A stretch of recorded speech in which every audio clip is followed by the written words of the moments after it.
O audiolivro Confissões, de Santo Agostinho. Livro 12º, parte 2, capítulo 21. A Terra Invisível. O mesmo ocorre em relação à interpretação das palavras que se seguem. Entre essas todas verdadeiras, cada um escolhe uma. Este diz: a terra era invisível e caótica, e as trevas se estendiam sobre o abismo. Isto é, essa massa corpórea que Deus fez era a matéria ainda sem forma, sem ordem, sem luz, das coisas corpóreas. Outro diz: a terra era invisível e caótica, e as trevas se estendiam sobre o abismo. Isto é, esse conjunto que chamamos de terra e céu era matéria ainda informe e tenebrosa, da qual seriam tirados o céu e a terra corpóreos, com tudo que nossos sentidos físicos neles percebem. Outro diz: a terra era invisível e caótica, e as trevas se estendiam sobre o abismo. Isto é, esse conjunto que chamamos de céu e de terra era a matéria ainda informe e tenebrosa, donde seriam feitos o céu inteligível, noutros termos, o céu do céu, e a terra, isto é, toda a natureza corpórea, nela incluindo o céu material, ou seja, a matéria de toda criatura visível e invisível. Outro diz: a terra era invisível e caótica, e as trevas se estendiam sobre o abismo. Isso é, não quis a Escritura chamar a massa informe de céu e de terra, porque ela já existia. É dessa massa que ela chamou de terra invisível, caótica, abismo de trevas. É dela que Deus criou o céu e a terra, isto é, a criatura espiritual e a corporal. E outro ainda: a terra era invisível e caótica, e as trevas se estendiam sobre o abismo. Isto é, já existia uma matéria informe, da qual a Escritura diz que Deus criou o céu e a terra, toda a massa corporal do mundo, dividido em duas grandes partes, uma superior, outra inferior, com todas as criaturas nelas existentes e que nos são familiares. Capítulo 22. Objeções.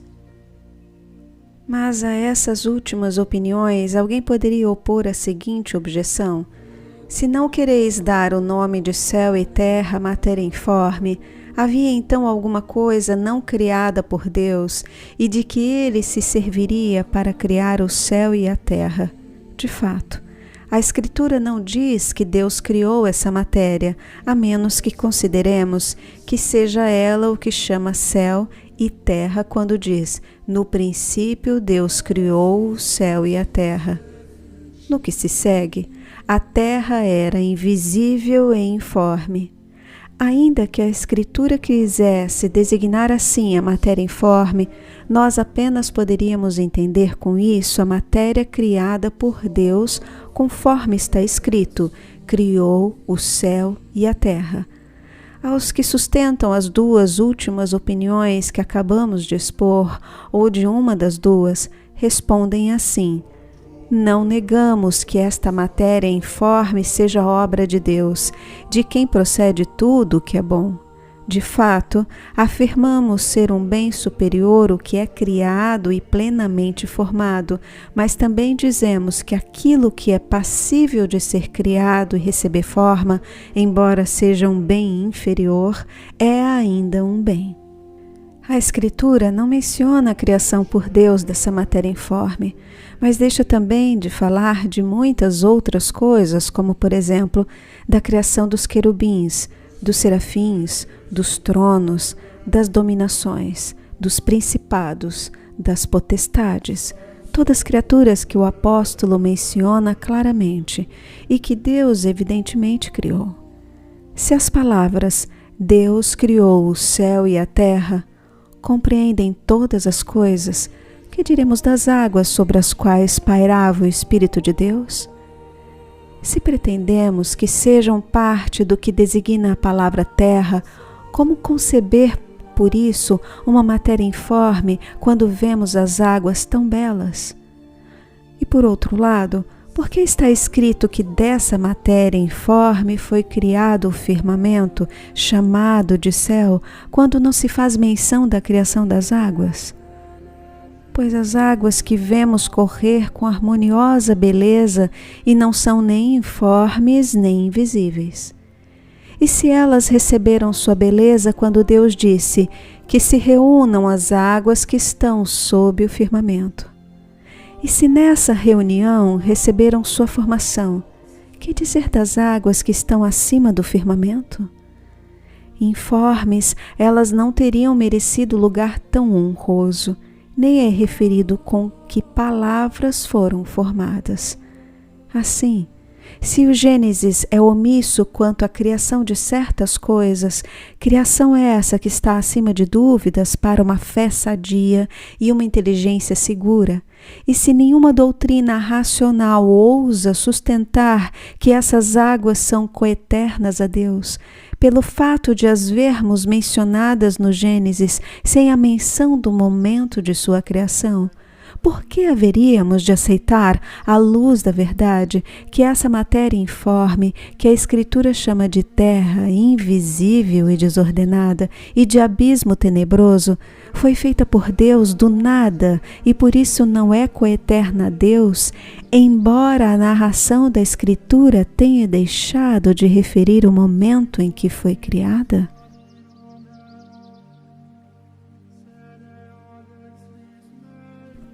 Capítulo 23. A opinião de Agostinho. Ouço e medito essas opiniões na medida de meu fraco entendimento, que confesso a Deus, embora Ele bem o conheça. Vejo que se podem originar duas espécies de opiniões sobre um testemunho de intérprete fidedigno. Uma é reativa à veracidade das coisas e outra à intenção daquele que as enuncia. Procurar conhecer a verdade sobre a criação é uma coisa. Procurar saber o que Moisés, grande servo de tua lei, quis o que o leitor ou ouvinte entendessem de suas palavras é outra. Quanto à minha primeira opinião, longe de mim todos que têm como verdades os seus erros. Quanto à segunda, longe de mim todos os que julgam falsidade o que Moisés disse. Possa eu unir-me em ti, alegrar-me em ti, Senhor, com aqueles que se alimentam de tua verdade na imensidão da caridade. Aproximemo-nos juntos das palavras de teu livro, procurando tua vontade nas intenções de teu servo, a cuja pena as revelaste.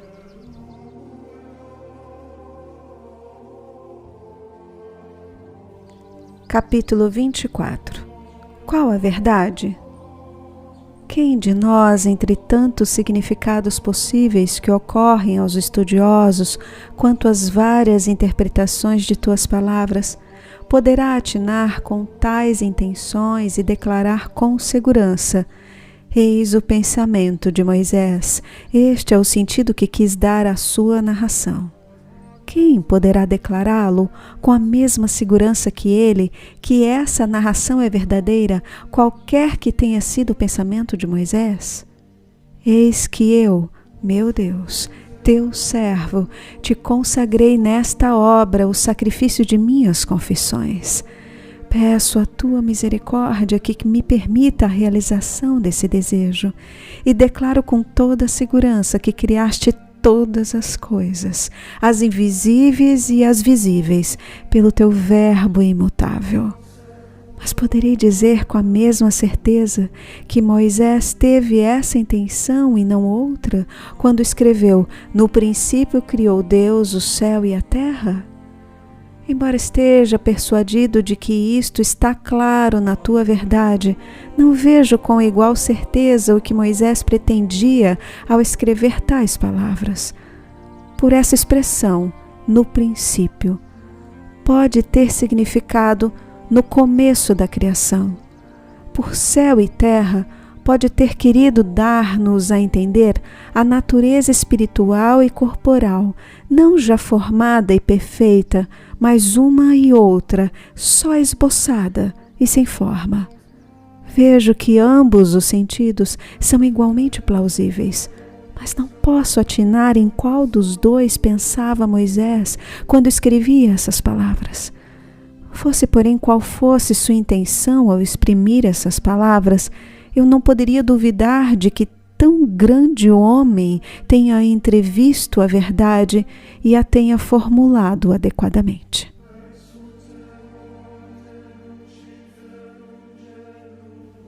Capítulo 25. Os diversos partidos.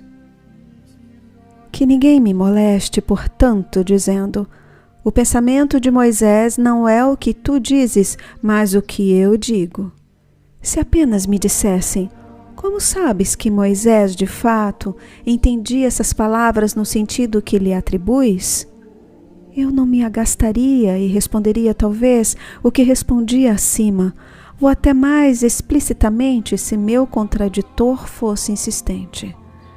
Quando, porém, me dizem: o pensamento de Moisés não é o que dizes, é o que eu afirmo, sem contudo provar a veracidade de uma ou de outra interpretação, então, ó vida dos pobres, ó meu Deus, em cujo seio não há contradição, inunda de paz o meu coração, para que eu tenha paciência para suportar essas pessoas. Pois não emitem tais opiniões inspirados por Deus, ou porque tenham lido o pensamento de teu servo, mas porque são orgulhosos. Ignoram o pensamento de Moisés, mas só apreciam o deles, e não porque seja verdadeiro, mas por ser o deles. Assim não fosse, apreciariam igualmente a opinião alheia, quando verdadeira, acima como eu aprecio o que eles dizem de verdadeiro, não porque vem deles, mas porque é verdade, e que por isso mesmo é tanto deles como minha, pois pertence em comum a todos os amantes da verdade.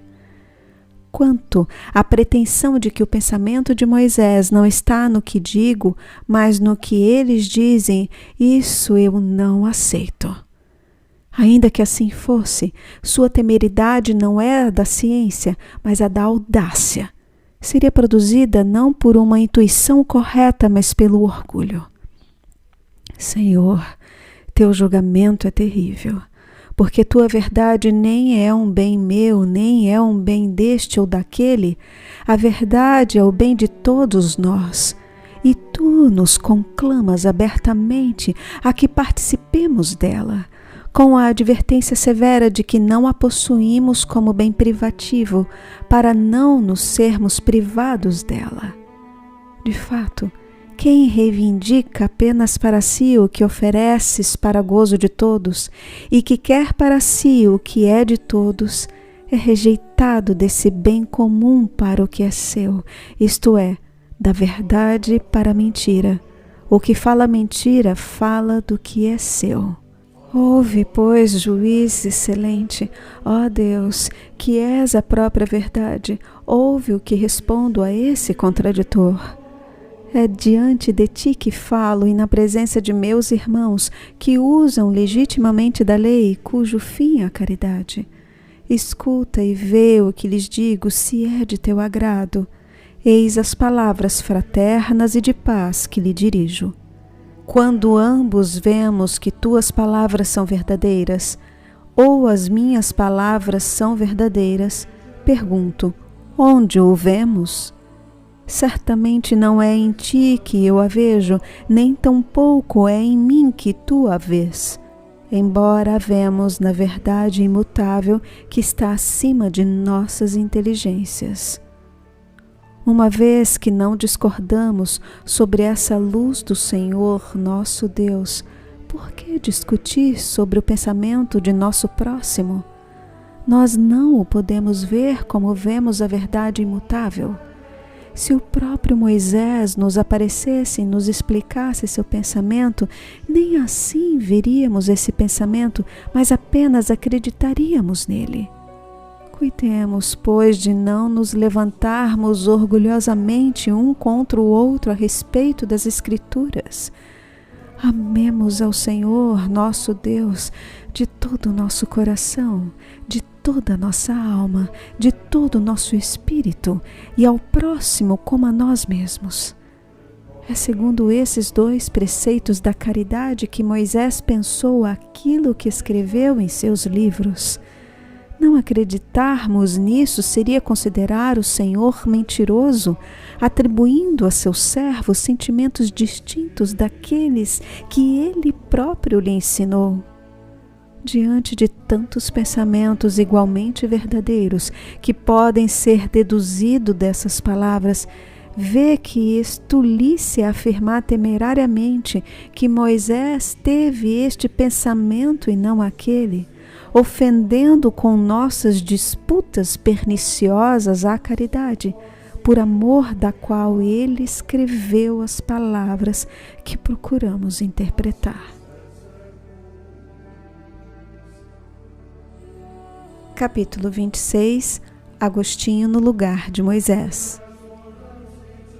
Todavia, meu Deus, que me elevas em minha pequenez, que descansas minha fadiga, que me ouves minhas confissões e perdoas meus pecados, tu me ordenas que eu ame a meu próximo como a mim mesmo. Não posso crer que Moisés, teu servo tão fiel, tenha sido aquinhoado com menos dons do que eu teria desejado e apetecido se tivesse nascido em seu tempo, e me tivesses confiado a tarefa de te servir com o meu coração e minha língua, e disseminar essas escrituras. Estas, tanto tempo depois, deviam ser úteis a todos os homens e pelo mundo afora triunfar com o prestígio de sua autoridade sobre as afirmações das doutrinas falsas e orgulhosas. Quereria se estivesse no lugar de Moisés, pois todos procedemos da mesma massa, e que é o homem se não te lembras dele? E me tivesses confiado a missão de escrever o Gênesis, quereria receber de ti tal eloquência, tal qualidade de estilo, que mesmo os espíritos incapazes de compreender como foi que Deus criou, não pudessem rejeitar minhas palavras como superiores às suas forças, que os que já o pudessem descobrissem nas poucas palavras de teu servo todas as verdades que sua reflexão já lhes tivesse proporcionado, e que se alguém, à luz de tua verdade, nelas percebesse outro significado, também ele o pudesse encontrar nessas mesmas palavras. Capítulo 27. Os diversos sentidos da Escritura. Assim como uma fonte em seu pequeno leito torna-se depois mais abundante e pelos diversos regatos que alimenta ganha espaços muito mais amplos que qualquer um deles, que deslizam através de muitas regiões, assim também a narração do ministro de tua palavra, que deveria alimentar a tantos intérpretes, faz brotar de seu estilo sóbrio e conciso torrentes de límpida verdade, de onde cada um tira para si a verdade que pode, para depois desenvolvê-la em longas sinuosidades de palavras. Alguns, lendo ou escutando aquelas palavras, imaginam a Deus como um homem ou como massa material dotada de imenso poder que, por decisão nova e repentina, criara fora de si mesma e como que à distância o céu e a terra, esses dois grandes corpos, um superior, outro inferior, onde estão contidas todas as coisas. E ao ouvirem dizer, Deus disse, faça-se isto, e isto foi feito, imaginam que se trata de palavras comuns, que começam e terminam, que soam no tempo e passam. Julgam que, logo após pronunciadas, começa a existir o que ordenaram que existisse. Todas as suas demais concepções ressentem-se do mesmo hábito de pensar de modo carnal. Nisto são como crianças, pois enquanto essa linguagem humilde sustentar sua fraqueza como o seio de uma mãe, o que se fortifica salutarmente é a fé, que lhes faz de ter como certo que Deus criou todas as realidades, cuja admirável variedade impressiona os seus sentidos. Mas se alguém, desprezando a aparente simplicidade de tuas palavras, em sua orgulhosa fraqueza, se lançar para fora do ninho que o nutriu, então cairá miseravelmente. Senhor Deus, tem piedade dele. Que os transeuntes não pisem este passarinho em plume. Manda teu anjo para que o reponha no ninho, para que viva até que aprenda a voar. Capítulo 28. Divergências. Para outros, essas palavras não são um ninho, mas um vergel. Abre parênteses, jardim. Fecha parênteses. Ensobreado, onde descobrem frutos ocultos que procuram e colhem, voando e cantando alegremente. Quando leem ou ouvem as palavras de Moisés, veem que tua estável e eterna permanência, ó Deus, domina todos os tempos passados e futuros, e por isso não existe criatura corpórea que não seja obra tua. Veem que tua vontade, confundindo-se com teu ser, criou todas as coisas sem sofrer modificação, sem que nasça nela uma decisão nova que não existisse antes. Que criaste o mundo, não tirando de tua substância uma imagem tua, forma substancial de toda a realidade, mas tirando do nada uma matéria informe, diferente de ti mesmo, e esta poderia ser formada à tua imagem pela volta à tua unidade, segundo a medida previamente estabelecida e concedida a cada ser, de acordo com sua espécie. Veem, assim, que todas as obras da criação são excelentes, ou porque permanecem próximas a ti, ou porque afastadas de ti no tempo e no espaço, fazem ou sofrem as admiráveis variedades do mundo. Reconhecem essas coisas e por isso se alegram na luz de tua verdade, à medida que o podem com suas forças terrenas. Outros, refletindo o sentido destas palavras, no princípio criou Deus, vê no princípio a sabedoria, porque também ela nos fala. Outro, ao considerar as mesmas palavras, entende por princípio o começo da criação e a expressão Deus criou no princípio significa para ele Deus primeiramente fez. E entre os mesmos que por princípio entendem que Deus criou em sua sabedoria o céu e a terra, um acredita que céu e terra designam a matéria da qual o céu e a terra foram criados. Outro pensa que a expressão se aplica a naturezas já formadas e distintas. Outro sustenta que a palavra céu significa natureza formada e espiritual, a terra a natureza informe e material.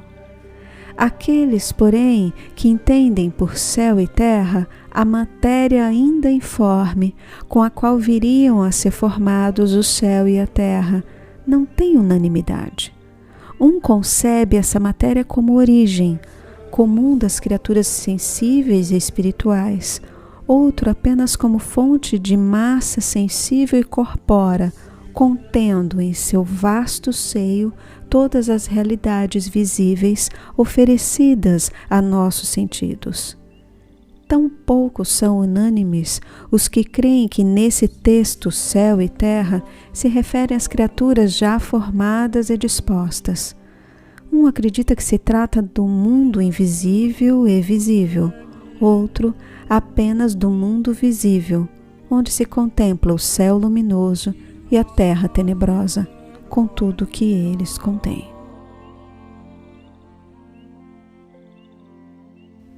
Capítulo 29. dificuldades. Mas quem interpreta a palavra "no princípio criou", como se ela quisesse dizer "primeiramente Deus criou", apenas pode entender por céu e terra se quiser se manter coerente à verdade, à matéria do céu e da terra, isto é, da criação universal tanto espiritual como material. Pois se quiser referir-se com isso a um universo já inteiramente formado, seríamos levados a indagar-lhe se Deus criou isso antes, o que criou depois? Depois de ter criado tudo, não encontrará mais nada para criar, e gostando ou não, ouvirá a pergunta: como é possível que Deus tenha criado isso primeiro, se nada criou depois? Se ele quer significar que Deus criou primeiro a matéria informe e depois lhe deu forma, já não é uma tese absurda, desde que seja capaz de discernir a prioridade na eternidade, no tempo, na escolha, na origem. Na eternidade, Deus antecede todas as coisas. No tempo, a flor precede o fruto. Na escolha, o fruto vale mais do que a flor. Na origem, o som precede o canto. Dessas 4 prioridades, a primeira e a última dificilmente se compreendem, enquanto é bem fácil entender as outras 2.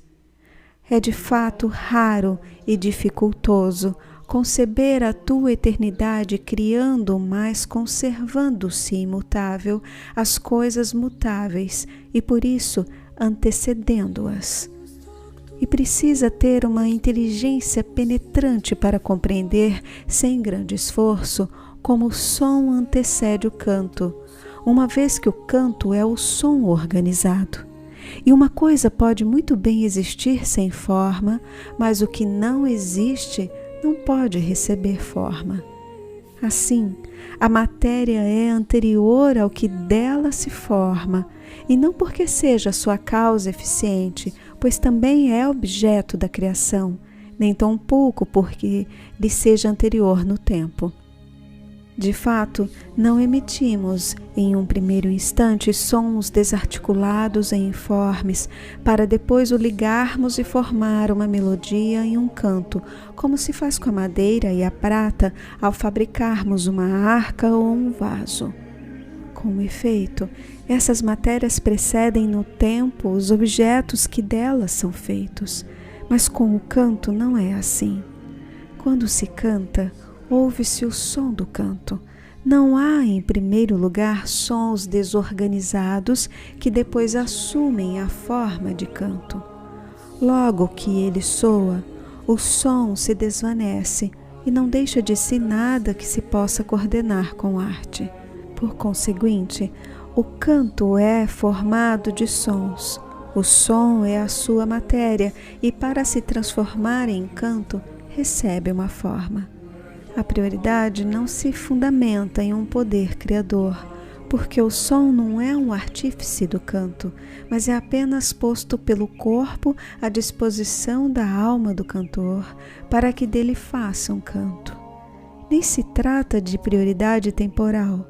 O som é produzido ao mesmo tempo que o canto. Tampouco se trata de prioridade de escolha. O som não é ser superior ao canto, pois o canto nada mais é que som, mas é um som bonito. Trata-se apenas de uma prioridade de origem, pois o canto não recebe forma para se tornar som, mas o som para se tornar canto. Compreende-se, por exemplo, que a matéria das coisas foi criada antes e chamada de céu e terra, porque dela foram formadas o céu e a terra. Não foi criada antes em sentido cronológico, porque o tempo só tem início com a forma das coisas. Ora, a matéria era informe e se tornou perceptível juntamente com o tempo. Todavia, nada se pode mencionar dessa matéria a não ser alguma prioridade temporal, embora ocupe a última posição na escala de valores, pois o que tem forma é evidentemente superior ao que é informe, ou que foi precedida pela eternidade do Criador, que a fez para que fossem feitas do nada todas as coisas. Capítulo 30. Espírito de caridade. Nessa diversidade de opiniões verdadeiras, que da própria verdade brote a concórdia. Que nosso Deus tenha compaixão de nós, para que usemos legitimamente da lei segundo o preceito que tem por fim a caridade pura.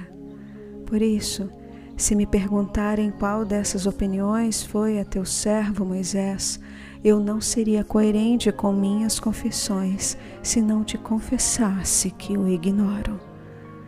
Sei, contudo, que essas opiniões são verdadeiras, a não mera interpretações materialistas sobre as quais já disse tudo o que pensava.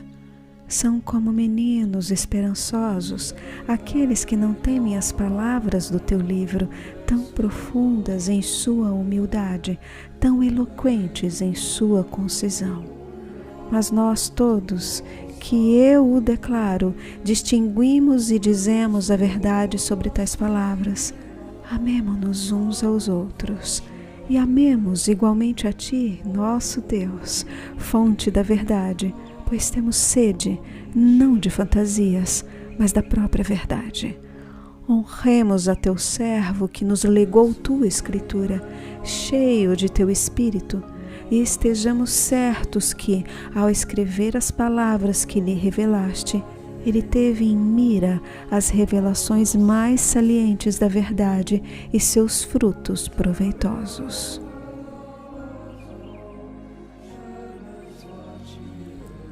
Capítulo 31. O Gênesis e seu autor. Assim, quando alguém me diz, o pensamento de Moisés é meu, e outro diz, não, ele pensou como eu, parece-me mais consoante ao espírito religioso dizer, por que não admitir ambos os pontos de vista, se ambos são verdadeiros?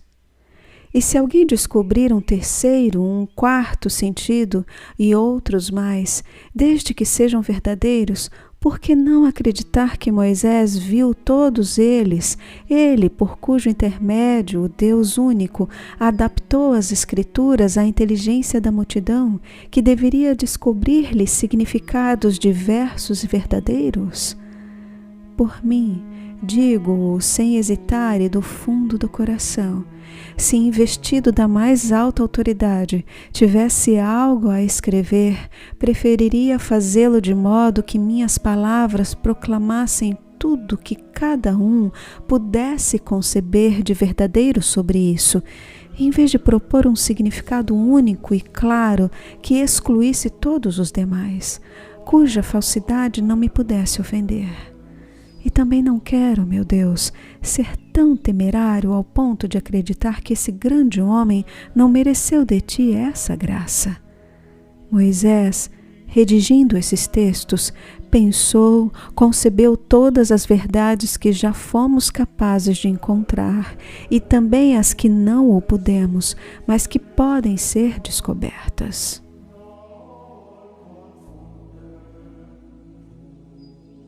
Capítulo 32. Oração. Enfim, Senhor, Tu que és Deus e não carne e sangue, se um homem não pôde ver tudo por completo, poderia Teu Espírito bom, que me deve conduzir à terra da retidão, desconhecer algo do que tensionavas revelar por essas palavras a seus leitores vindouros, apesar de teu mensageiro não entender senão um dos numerosos sentidos verdadeiros? Se assim é, o sentido que ele pensou era o mais elevado de todos. Mas revela a nós, Senhor, esse sentido ou algum outro que for de teu agrado e real, e quer nos mostre o mesmo sentido que o homem de Deus, quer seja outro, inspirado pelas mesmas palavras, alimenta nosso espírito, guarda-nos da ilusão do erro. Ei, Senhor, meu Deus, Quantas páginas escrevi sobre tão poucas palavras. Deste modo, minhas forças e meu tempo serão suficientes para examinar todos os teus livros. Permite-me, pois, abreviar minhas confissões e adotar uma única interpretação, que me farás escolher como verdadeira, certa e boa, entre as muitas outras que me poderão ocorrer. Que minha confissão seja fiel o bastante para que eu tenha exatidão ao exprimir o pensamento de teu servo, pois para tal me esforçarei. E se não o conseguir, que eu pelo menos diga o que tua verdade me quis dizer por suas palavras, como ela disse a Moisés, o que lhe aprouve.